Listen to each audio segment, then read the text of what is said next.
दोस्तों, मैं आपके लिए मैथमेटिक्स के कुछ इम्पोर्टेंट क्वेश्चन लेके आया हूँ जो कि एनटीपीसी और एसएससी एग्ज़ामों के लिए बहुत ही उपयोगी है। ठीक है, तो स्टार्ट करते हैं। पहला क्वेश्चन ये रहा। क्वेश्चन पढ़ लेते हैं। एक कार्य को 12 दिन में समाप्त कर सकता है।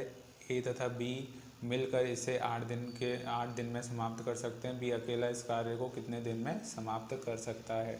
ठीक है, तो इसमें सबसे पहले हम लिख लेते हैं ए का काम, इधर हम लिखेंगे बी का काम। ए कितने दिन में, 12 दिन में।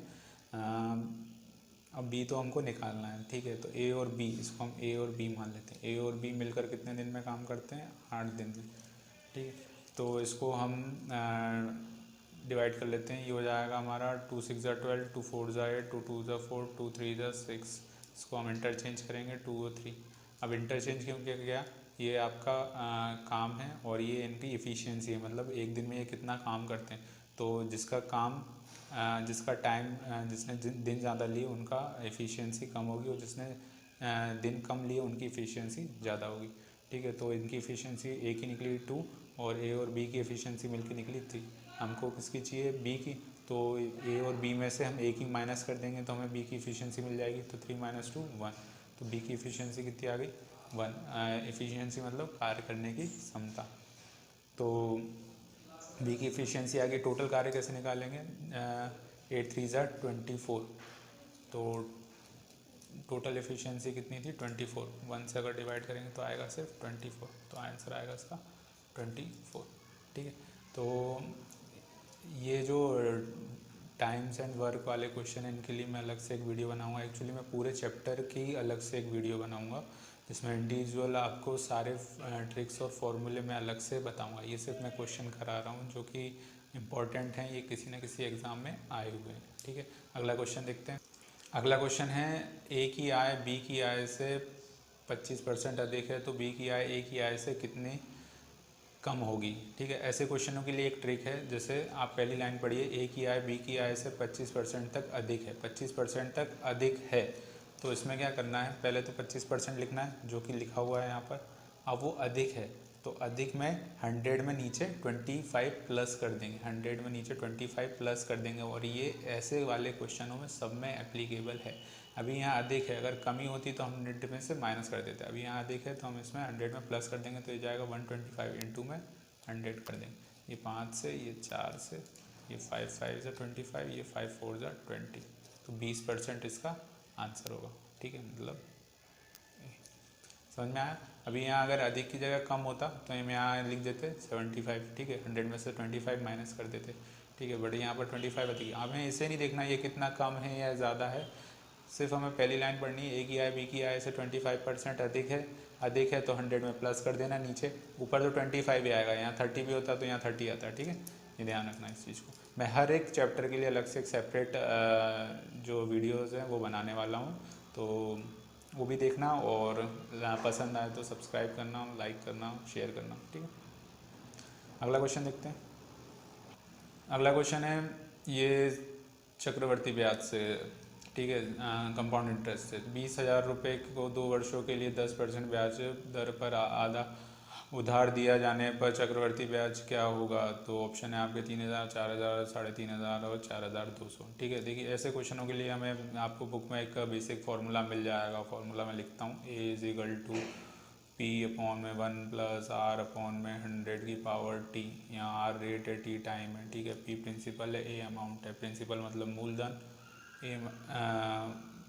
ए आपका मिश्र धन होता है इसमें। ठीक है, ठीक है, तो हम इससे नहीं करेंगे क्योंकि ये बहुत लेंदी प्रोसेस है, और इसमें हम फॉर्मूले नहीं, हम ट्रिक का यूज़ करेंगे। देखिए 2 वर्ष टाइम देखेंगे हम, कितना है कितना वर्ष है, 2 वर्ष है। तो 2 वर्ष के लिए हमें यहाँ पर एक फार्मूला लगते हैं या एक ट्री बनाते हैं। ये ट्री आपको डिटेल में मैं जब इसकी एक सेपरेट वीडियो बनाऊँगा कंपाउंड इंटरेस्ट की, तो मैं उसमें आपको बताऊँगा। ठीक है, तो 2 वर्ष है, तो इसमें 20,000 हम लिखेंगे। 2 वर्ष का ट्री बनाएंगे। 10%, 20,000 का 10%, 2,000, 2,000, फिर 2,000 का 10% यहाँ पर लिखेंगे 200। एक्चुअली क्या है, इसका एक ट्री बनता है जो 2 वर्ष का ट्री होता है। तो वो ट्री कैसा होता है, यहाँ पर आएगा आपका प्रिंसिपल, ये ए, और यहाँ पर आएगा बी। ए मतलब इन दोनों का जितना भी परसेंटेज आपको दिया गया है वो यहाँ पर, फिर इनका परसेंटेज जो दे रखा है वो यहाँ पर, जैसे कि मैंने यहाँ पर ये करा, ठीक है। तो इसमें ये जो पूरा पार्ट होता है ये आपका होता है ब्याज, ठीक है। तो हमें चक्रवर्ती ब्याज ही निकालना था, तो तीनों को प्लस कर देंगे तो ये जाएगा 4200, जो कि हमारा डी आंसर है, ठीक है।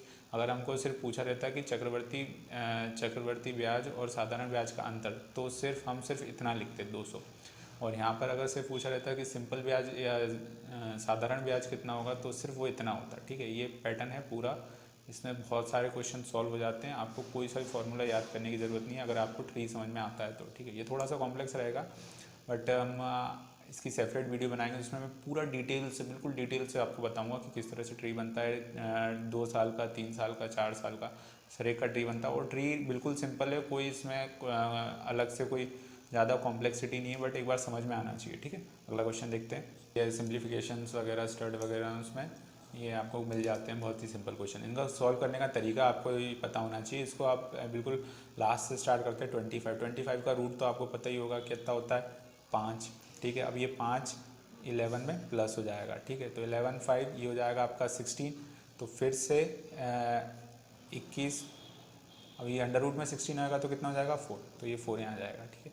अब 21 और 4 कितना हो गया 25, ये भी अंडर रूट में, तो इसको आप तोड़ेंगे तो ये हो जाएगा 5, इसका आंसर आएगा 5। बहुत ही ईजी है, आपको यहाँ से लास्ट से स्टार्ट करना है। इसका अंडर रूट कितना आएगा 5, फिर ये 5 यहाँ 11 में प्लस होगा, फिर इसका अंडर रूट में कितना आ जाएगा, ये आ जाएगा आपका 16, तो 16 का अंडर रूट हो जाएगा 4, 4 या 21 में प्लस हो जाएगा, ये आ जाएगा 25, ठीक है। तो एक मिनट में इसको ऊपर थोड़ा सा कर देता हूँ, हाँ ये 25 का अंडर रूट 5, ठीक है। तो इसका आंसर आ जाएगा 5। अगला क्वेश्चन देखते हैं।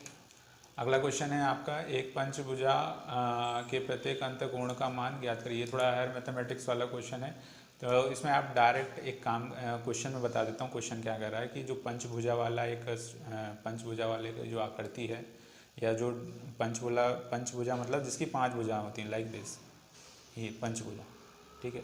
अब इसके अंतःकोण आपको फाइंड करने, प्रत्येक अंतःकोण कितने होंगे, ठीक है।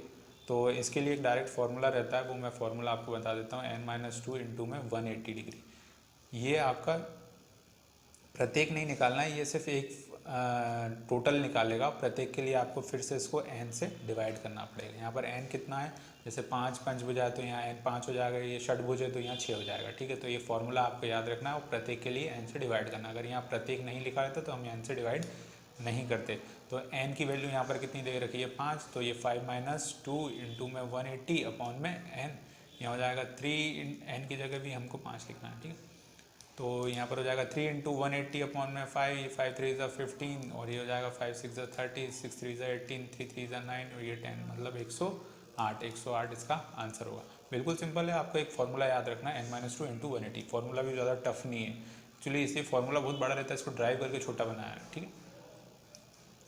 प्रत्येक आएगा तो n लिखना, नहीं तो मत लिखना, ठीक है। इसका एक बाहाकोण भी होता है, प्रत्येक अंतःकोण, और एक होता है बाहाकोण। बाहाकोण में हम कुछ नहीं 360 से सॉल्व कर लेते हैं उसको, ठीक है। 360 सारे जितने भी कोण होते हैं वो बाहर के जो एक्सटीरियर एंगल होता है वो 360 का ही होता है, और प्रत्येक चीज़ तो हम उसको n से डिवाइड कर देंगे, ठीक है। ये आगे आपको बताएंगे, इसके लिए मैं सेपरेट वीडियो बनाने वाला हूँ, ठीक है, तो वो भी आप देखिएगा।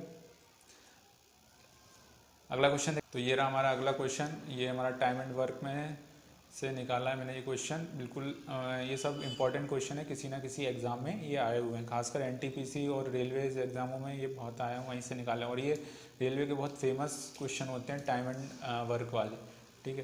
तो करते हैं, पहले क्वेश्चन पढ़ लेते हैं। क्वेश्चन पढ़ना बहुत ज़रूरी रहता है, कभी कभी हम क्वेश्चन नहीं पूरा पढ़ते, सिर्फ देख के बोले हाँ 2 क्वेश्चन है, मतलब 2 दिन दिए रखें, ठीक है सॉल्व कर लेते, फिर उसमें बीच में कुछ कंडीशन होती है, फिर वो हम सॉल्व नहीं करते और आंसर आखिरी में गलत आता है, पूरी मेहनत बेकार रहती है। वैसे टाइम कम मिलता है एग्ज़ाम में, ठीक है। तो स्टार्ट करते हैं। ए किसी काम को 20 दिन में तथा बी किसी काम को 25 दिन में पूरा करता है। बी अकेला 10 दिन तक काम करने के बाद छोड़ देता है, तो ए शेष काम कितने दिन में करेगा। तो ए की काम हम यहाँ लिखेंगे, बी का काम हम यहाँ लिखेंगे। ए कितने दिन में करता है 20 दिन में, और बी कितने दिन में करता है 25 दिन में। इसको हम थोड़ा सा और डिवाइड करेंगे, तो ये 5 4 ज़ा 5 5 ज़ा 25, इसको हम इंटरचेंज करेंगे, यहाँ 5 लिखेंगे, यहाँ 4 लिखेंगे, ठीक है। फिर इसी में हम टोटल काम निकालने के लिए या तो इसका इससे मल्टीप्लाई कर दो या इसका इससे मल्टीप्लाई, सेम ही आएगा। तो ये आ जाएगा कितना 5 2 जा 10 और ये आएगा 100, 20 का इंटू 5 में करेंगे तो आएगा 100, ठीक है। और अब एलसीएम एक और मेथड होती है इसकी, अगर आपको इससे समझ में ना आ रहा हो तो आप इससे भी कर सकते हैं। ये 1/20 प्लस 1/25, फिर इनका एलसीएम आप लोगे तो ये 5 + 4, सेम ये प्रोसेस होने, ये थोड़ी कॉम्प्लेक्स हो जाती है बट कि ये बिल्कुल ईजी रहती है, एक बार आपको समझ में आ जाएगी। इसके लिए भी मैं एक वीडियो बनाऊँगा जिसमें मैं एक्चुअली पूरा मैथमेटिक्स की वीडियो बनाने वाला हूँ। तो अभी फ़िलहाल ये जो इम्पोर्टेंट क्वेश्चन है मैं वो ट्राई करके कर रहा हूँ। अगर आपको वीडियो पसंद आई तो मैं और बनाऊँगा ऐसी, ठीक है। तो ये 5 और 4 आ गया, मतलब ये ए की कैपेसिटी है, बी की कैपेसिटी एक दिन में काम करने की, मतलब ए 5 दिन में 5 मतलब 5 प्रोडक्ट बनाता है एक दिन में, बी एक दिन में 4 प्रोडक्ट बनाता है, ठीक है। तो अब बी अकेला 10 दिन तक काम करेगा, तो 10 दिन तक काम करेगा, एक दिन में 4 बनाता है, तो 10 दिन में कितनी बनाएगा 40, ठीक है। काम छोड़ देता है, मतलब 40 के बाद उसने छोड़ दिया, मतलब 40 काम इसमें से कम कर दो, बचे कितने काम, 60 काम बचे, ठीक है। अब ये 60 काम करने कौन आएगा, ए करने आएगा। तो ए शेष काम को कितने दिन तक करेगा, ए की एक दिन की कैपेसिटी कितनी है 5, 60 काम करना है, डिवाइड कर दो तो कितना जाएगा ये 12, मतलब 12 दिन तक ए काम करेगा। आंसर आएगा इसका डी। देखिए तो आज के लिए इतना ही। कैसी लगी आपको ये वीडियो कमेंट करके बताइएगा, और जिसको इसकी ज़्यादा ज़रूरत है, जिसके एग्ज़ाम आने वाले हैं और इस लॉकडाउन की बदौलत अगर वो कोचिंग सेंटर ना जा पा रहा हो उसको, तो आप ये वीडियो सजेस्ट कर सकते हैं उसको, ठीक है, ठीक है। Thank you.